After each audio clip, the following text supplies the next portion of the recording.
Bueno, buenas tardes a todas las personas que nos acompañan.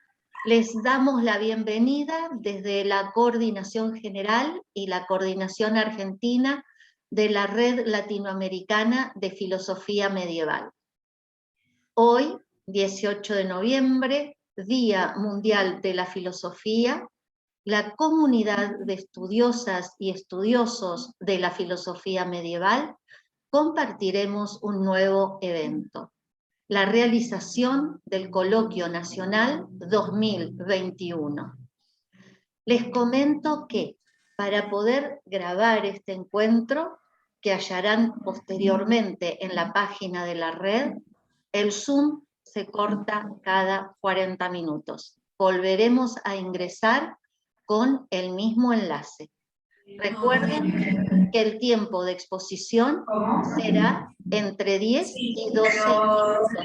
Tiene que haber estado antes acá. Por favor, cierren el micrófono, por favor. Muchas gracias. Yo les avisaré por el chat, les pondré 3 minutos. Bien, muchísimas gracias. Le doy la palabra a la doctora Celina Ana Lertora Mendoza, que es la coordinadora general de la red, y ella, a continuación de su bienvenida, nos ofrecerá su comunicación, La filosofía medieval en la mirada de sus historiadores. Muchas gracias a todos, muchas gracias, Celina. Te damos la palabra. Gracias y bienvenidos todos los que se encuentran conectados y algunos que se conectarán luego. Es la tercera vez que en la red latinoamericana celebramos el Día de la Filosofía y es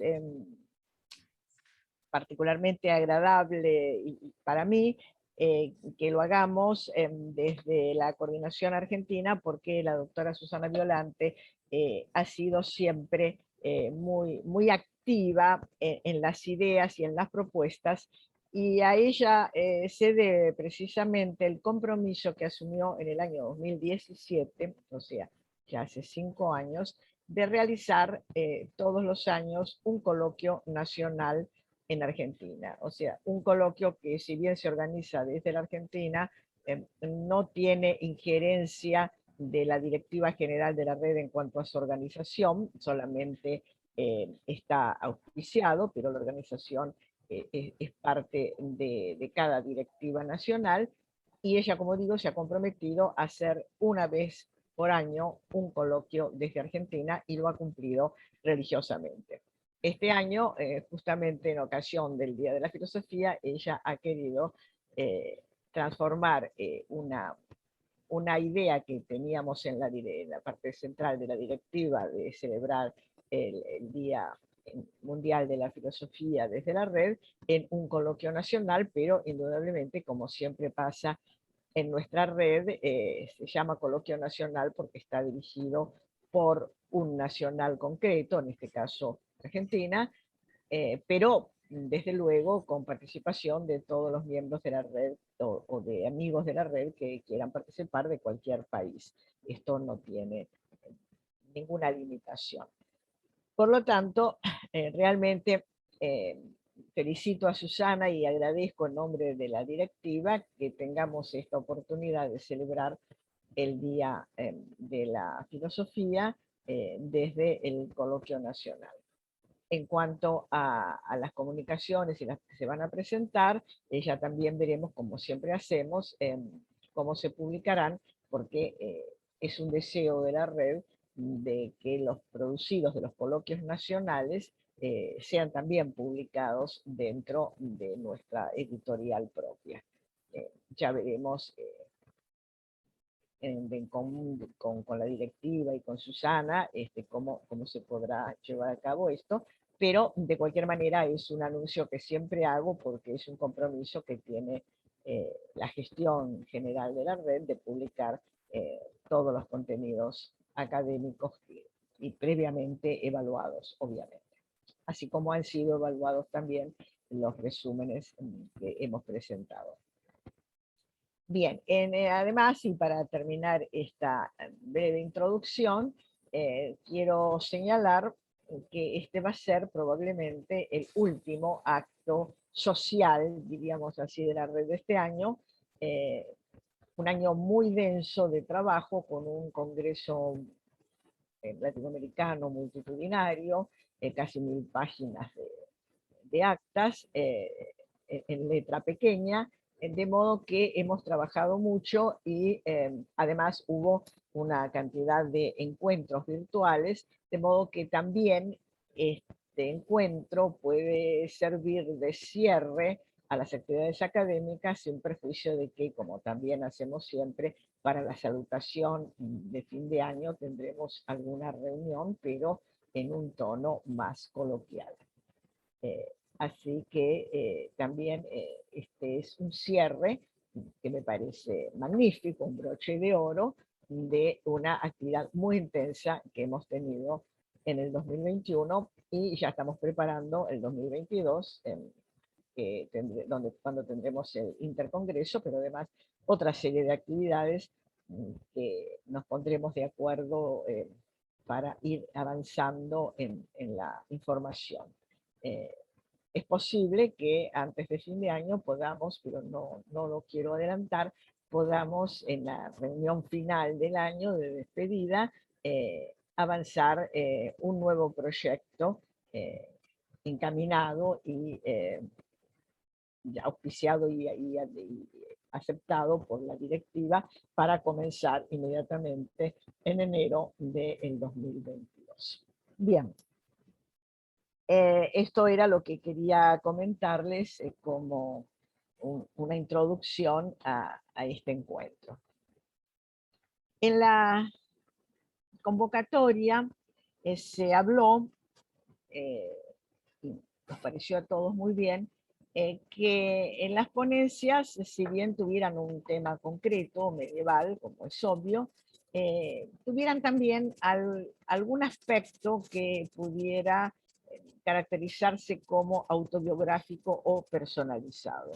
En otras palabras, que sirviera la comunicación para que el autor o la autora expresaran también un poco sus marchas, sus ideas, sus preguntas, sus inquietudes a lo largo de los años en que han estado trabajando esta temática.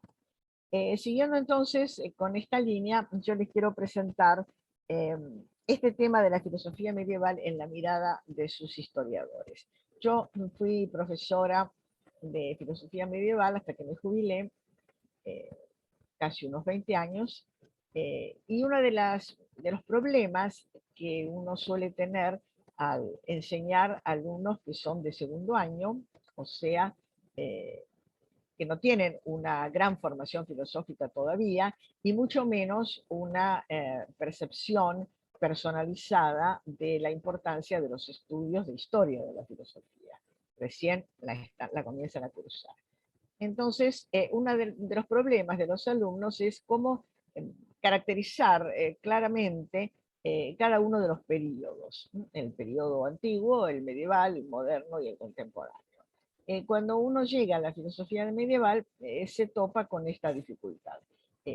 ¿Cuál es la característica que justifica que hablemos de filosofía medieval en un lapso de 1500 años a lo largo de 3 continentes y en diversos idiomas y con muy diversas tradiciones que van desde las religiosas, judío-cristianas e islámicas, hasta las formas, no solamente en el Renacimiento, sino también en otros momentos, pero siempre presentes, las formas más racionalistas que podríamos calificar de gnósticas, agnósticas o escépticas. Este es algo que ha permeado siempre la filosofía desde la antigüedad, y la filosofía de la Edad Media no ha sido una excepción.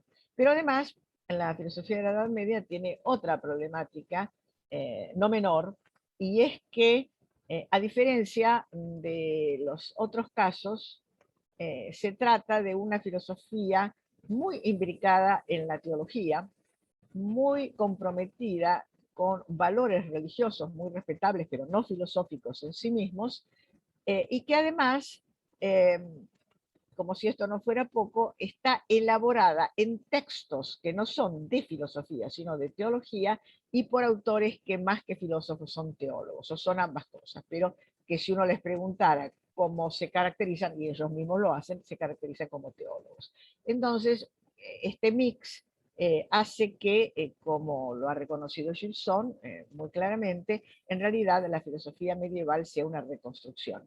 No es algo que pueda señalarse especularmente o describirse como lo hubiera descrito alguien que hubiera vivido en esa época. De modo que esto es también una dificultad.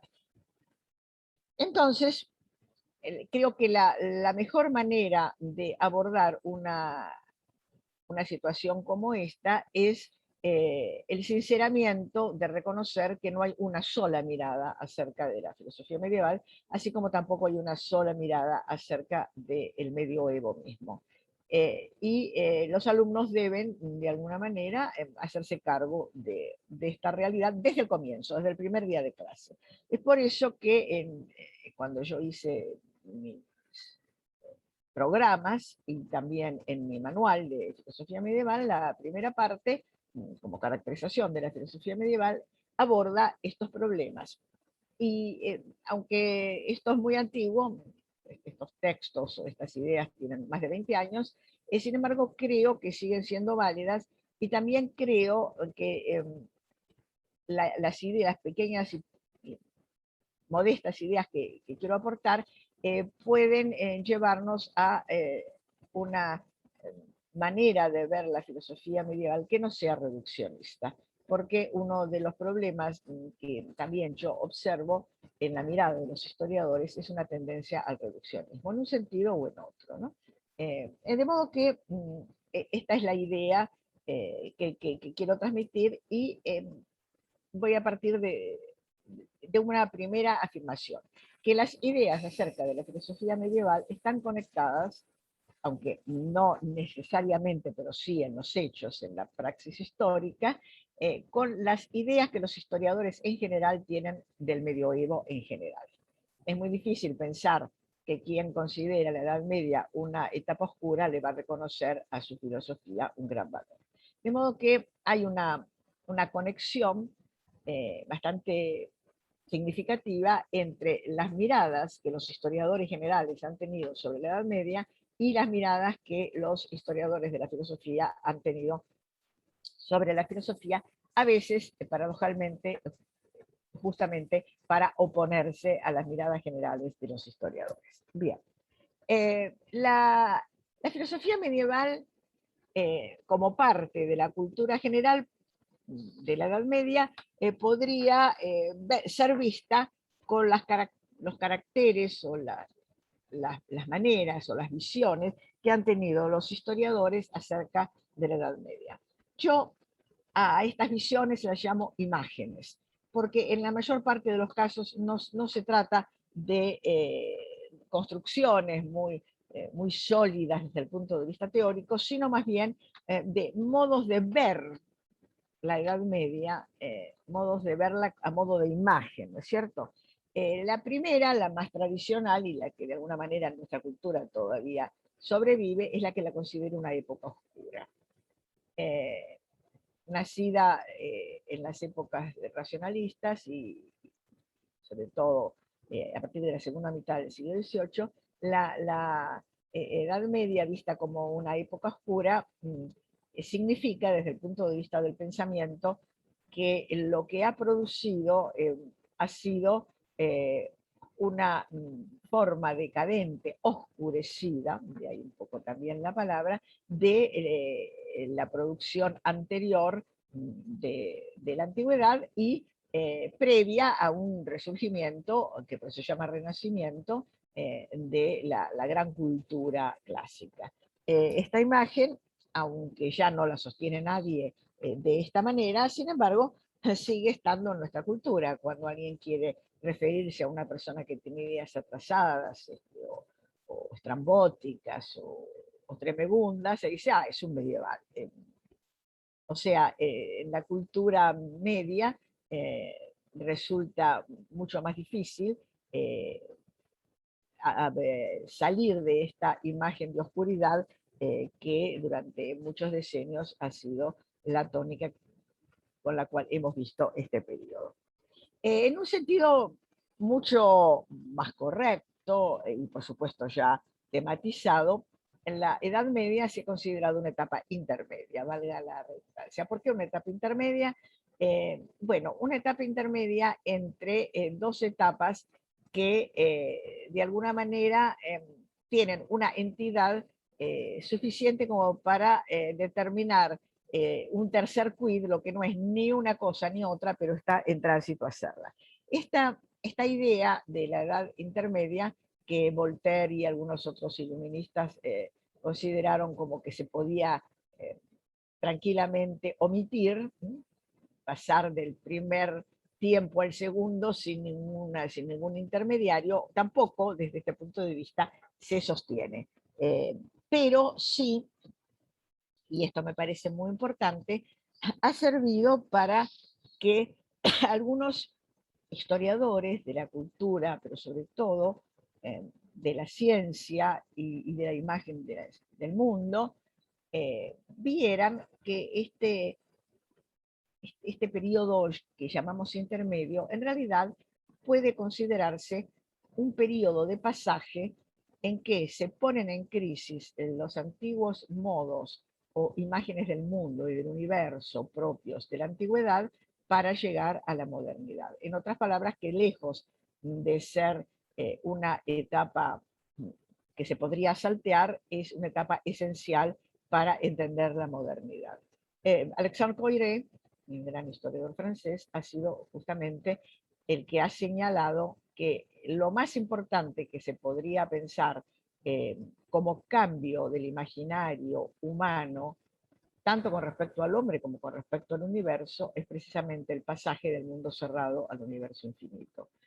Y este pasaje es toda una temática que va transitando a lo largo de la Edad Media y que arriba finalmente al infinitismo renacentista, pero no como una eclosión inexplicable, sino como el resultado de un lento proceso que Coiré explica muy bien justamente a partir de textos científicos, físicos, astronómicos de la Edad Media, pero también a partir de el registro de pensamientos teológicos que se lanzan a la idea de imaginar otros mundos posibles sobre la base de la omnipotencia divina.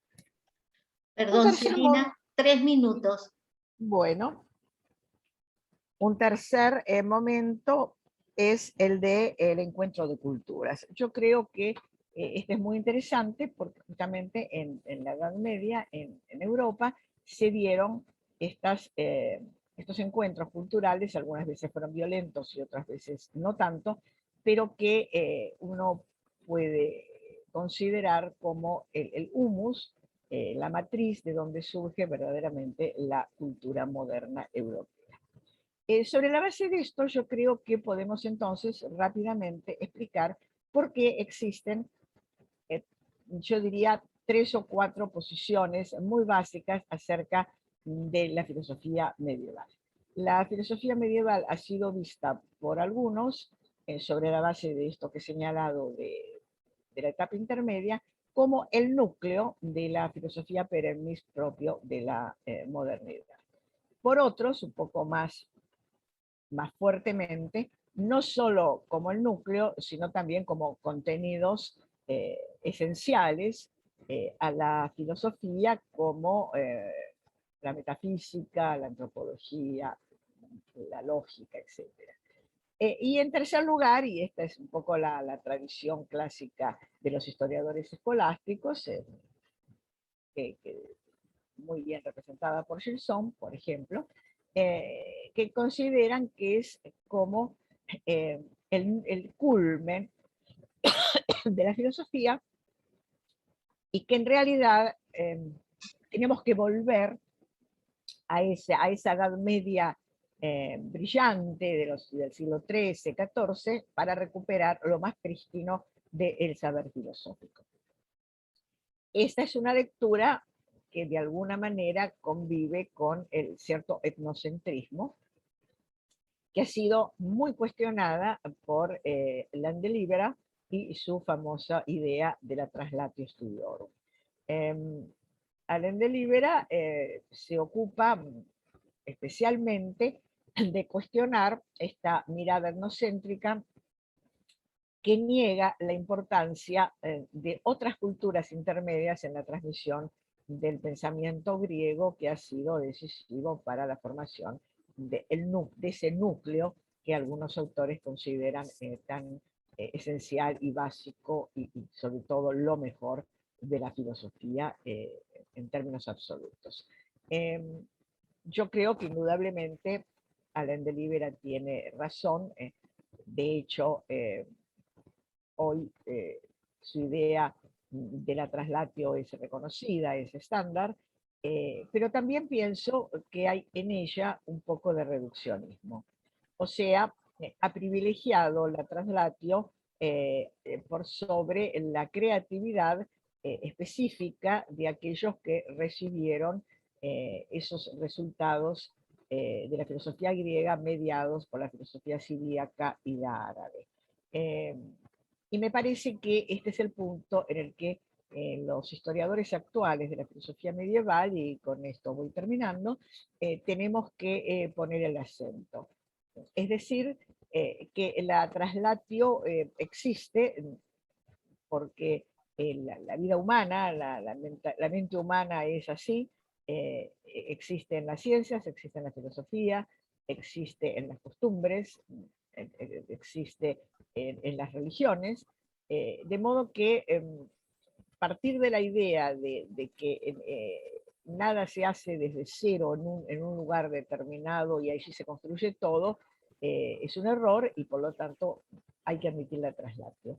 Es decir, hay que admitir un entramado de relaciones, diría yo. Entonces, mi punto de vista intenta ser un poco superador. Yo creo que se trataría de ver el pensamiento medieval como una red en la cual hay nudos, hay núcleos que significan la unión de diversas tradiciones, representadas, diríamos así, por los hilos. Y estos nudos son de diversa densidad. No todos los nudos tienen igual importancia, no todos los nudos tienen igual cantidad de componentes y no tampoco todos los nudos tienen igual capacidad de retención, diríamos así, de la red, en el sentido de su resistencia ante la crítica o ante las nuevas ideas. En otras palabras, más sí, que ya hablar estamos en tiempo. de un núcleo duro, más que hablar de un núcleo duro, pienso que habría que hablar de una red con nudos de mayor o menor densidad. Es una propuesta que dejo para que ustedes vean si conviene o no tomarla en cuenta o discutirla. Muchas gracias. Muchas gracias, Celina. Muchísimas gracias. Bien, vamos a hacer 3 comunicaciones y luego daremos lugar al diálogo. Ahora le pasamos la palabra a Nicolás Lázaro de la Universidad Nacional de Rosario y de CONICET con su comunicación. Voy a estudiar filosofía medieval. Otra vez la misma respuesta 20 años después. Adelante, Nicolás, te escuchamos. Bueno, buenas tardes a todos, muchas gracias y comienzo directamente. Recuerdo que ya hace 20 años, junto a mis amigos y ex compañeros del colegio, próximamente a egresar, nos preguntábamos unos a otros, como seguramente se sigue haciendo el día de hoy, ¿qué vas a estudiar? Entonces teníamos respuestas de todo tipo, y también las más comunes: medicina, kinesiología, odontología, derecho, contador público, arquitectura, alguna que otra ingeniería y otras más que seguramente me estoy olvidando. En ocasión de este evento destinado a celebrar el Día Mundial de la Filosofía, Entonces me propuse realizar una aproximación a esta pregunta que tantas veces me hicieron, y seguramente también le han hecho a ustedes, y se la seguirán haciendo, tampoco tengo dudas. ¿Por qué filosofía? Y todavía más, ¿por qué filosofía medieval? Y así responder esta invitación de la red a compartir nuestras experiencias. Entonces pretendo hacerlo a partir de un repaso de algunas vivencias personales y sobre todo de ciertas reflexiones, desde aquel 2001 al 2021 actual. Ya sé que 20 años no son nada y que, como quien dice, estoy media re vita en el medio del camino, pero bueno, aprovecho entonces esta circunstancia para reflexionar, para compartir mis reflexiones, y como quien se toma un descanso y mira hacia atrás, luego de andar un poco, sobre el camino que se ha hecho, así, casi solo, al andar. Pero antes me gustaría hacer un repaso de lo que implica este día y cuáles son las razones que nos convocan. Siempre me llamó la atención esta costumbre, ¿no?, que tiene la humanidad de reservar un día para conmemorar algo. Entonces fui a leer la proclamación del Día Mundial de la Filosofía de la UNESCO, para interiorizarme y para recordar de qué se trataba. Y bueno, contrariamente a lo que me esperaba, no se propone ni como una efeméride, ni como conmemoración de un filósofo particular, o de corriente o escuela alguna específica, sino que es el resultado de los trabajos de una comunidad, de una asociación de amigos de la filosofía, que se dio cita en la ciudad de Fez, en Marruecos, hace ya bastante tiempo. 5 eran los objetivos que se detallan en el documento. Los leo rápidamente: renovar el compromiso a favor de la filosofía en todas las comunidades de cualquier estamento, nacional e internacional; promover el análisis, la investigación, el debate sobre los grandes problemas que enfrenta la humanidad; concientizar sobre la necesidad de la enseñanza de la filosofía, su importancia para las generaciones futuras; hacer un balance de la enseñanza de la filosofía en el mundo, insistiendo particularmente en las dificultades de acceso a ella. De todos ellos se esperan concomitantes resultados. Yo me quedo con 2. En primer lugar, la movilización en favor de la promoción de la filosofía y la elaboración de enfoques y modalidades de tipo innovador en materia de enseñanza y práctica de la filosofía. Entonces, la situación, digamos, de ayer y hoy, ¿no? Parece mentira, esto reflexionaba, parece mentira cómo las cosas cambian de un día para otro, pero luego de 20 años parece seguir todo igual, como que nada cambió. Corría el 2001, y yo me encontraba terminando la escuela secundaria en la ciudad de Rosario, Argentina. Más o menos por el mes de septiembre ya había tomado la decisión de estudiar filosofía, pero todavía no se lo había dicho a mis padres, lo que representaba todo un desafío. Y faltaba todavía atravesar aquel fatídico diciembre, que seguramente los argentinos lo recordarán: inflación, dólar por las nubes, falta de trabajo, estallido social, que amargamente recuerdo y recordamos, ¿no?, ese toque de queda. Pero sí, en medio de esto quería estudiar filosofía. ¿De qué vas a vivir? ¿Por qué no estudias otra carrera y después, mientras te dedicas a otra cosa, haces filosofía como un pasatiempo, como un hobby? Hasta me dijeron cosas peores, como seguramente a más de uno de ustedes se lo habrán dicho. A medida que pasaban los años y avanzábamos en nuestros estudios, noté la siguiente diferencia. Por ejemplo, mientras que con otros el diálogo era el siguiente, así: ¿qué estás estudiando? Medicina, arquitectura, abogacía, la carrera que sea. La repregunta era: ah, ¿y te gusta? Para conmigo era más o menos así: ¿qué estás estudiando? Filosofía. ¿Filosofía? ¿Por qué filosofía? Nadie me preguntaba si me gusta. Se me exigía una justificación, pero solamente a mí. Mientras que el resto, entonces, le preguntaban eso. Bueno, como si estudiar filosofía fuese un crimen contra el tiempo, contra la juventud, contra la utilidad, contra el futuro, contra el empeño de las fuerzas propias. Ni se imagina, o tal vez sí se imaginan, cuando abundaba en el periodo que despertaba mi interés, en el medioevo. Ah, bueno, ¿y qué es la parte que más te gusta? El medioevo. Tenía que justificarme entonces doblemente. Primero, ¿por qué filosofía? Y segundo, ¿por qué el medioevo? Y bueno, pasaron 20 años, decía yo, y empecé a ensayar todo tipo de respuestas y argumentos, leyendo y releyendo obras clásicas que no voy a citar porque seguramente ustedes conocen, y seguramente conocen más que yo, sobre todas esas grandes personalidades, inventores, escritores, etcétera, y etcétera. Me llamó la atención, eso sí, que nada más ni menos que Regine Pernod experimentó también más o menos este mismo fenómeno. La destacada medievalista cuenta que mientras paseaba con Amélie, la nieta de una amiga suya, de unos 7 años aproximadamente, la niña le cuenta todo lo que aprendía de la Edad Media. cito, que en ese tiempo había señores feudales que se hacían la guerra todo el tiempo y que con sus caballos iban por los campos de los campesinos y los destrozaban todo, fin de la cita. Y agrega Pernod, cito, me hizo comprender que en 1975 se enseña historia exactamente como me la habían enseñado a mí hace medio siglo más, fin de la cita. Aquí una de las grandes diferencias y la clave por las cuales yo me incliné por el medioevo fue un profesor de historia del colegio secundario. Luego de estudiar la historia de Grecia y Roma en primer año, tocaba en segundo la historia del medioevo y del Renacimiento. Contrariamente a lo que hacían muchos profesores, mi profe no utilizaba manuales escolares de ninguna editorial y de ningún tipo, sino que él mismo preparaba sus clases y apuntes. Cuando nos aproximábamos al siglo XIV y XV, en medio de narraciones de los grandes descubrimientos, mostró una filmina o transparencia, así se hacía entonces, en medio de narraciones de los grandes descubrimientos, sobre las imágenes de la Catedral de Notre Dame de París, y lanzó esta afirmación, la recuerdo como si fuese hoy: no pueden haber sido tan ignorantes y tan brutos, de lo contrario no habrían hecho esto. Y así, con una dosis de sentido común, despertó mi interés por este periodo. Entonces, ¿por qué filosofía medieval? Este mismo interrogante que me acompañó hasta aquí, y como es evidente me va a seguir acompañando, ya lo abordé en varias oportunidades, el año pasado, el anteaño pasado, sobre todo proponiendo un término, medievofobia, este año o el año pasado se publicó, no me acuerdo, eso de la concurrencia, digamos, la medievofobia es una concurrencia entre ignorancia y prejuicio sobre todo lo que pasó en la Edad Media. Pero no voy a citar extensamente ninguna de todas esas obras que yo les había dicho, pero sí quisiera citar Perdón, Frank. Nicolás, sí, cortamos acá, iniciamos y tenés 5 minutos más, ¿sí? Genial. Así nos continúas Perfecto. con la cita y todo. Dale, Cortamos dale. aquí, reingresamos 5 minutos más. Gracias. No,